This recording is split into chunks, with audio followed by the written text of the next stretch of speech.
So guys, ang unit natin ngayon ay Tata Quadrajet. So kung ganito ang unit mo, so ang issue po nito ay nagsisira po ng gulong, gilid lang po napupudpod. So nung chinik nga natin ay tie rod po ang nakita natin problema niya.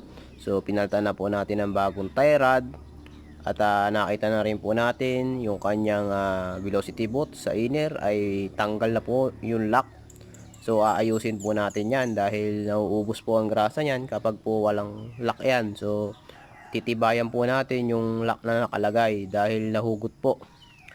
So sa kabila rin po ay ganun din. So sabog-sabog na po ang grasa, maglalagay tayo ng additional na grasa at ilalak natin. So ang ganito nga pala sakyan sir ay kung ang pasok po na tie rod sa kanya ay pang Ford EcoSport dahil alam naman natin na ang ganito sasakyan ay mahirap po hanapin ng pyesa. So limited po. Wala po ito sa auto supply, so sa kasa lang. So ang pasok po na tie rod sa kanya ay Ford EcoSport. So yun lang po at iaalay na po natin to.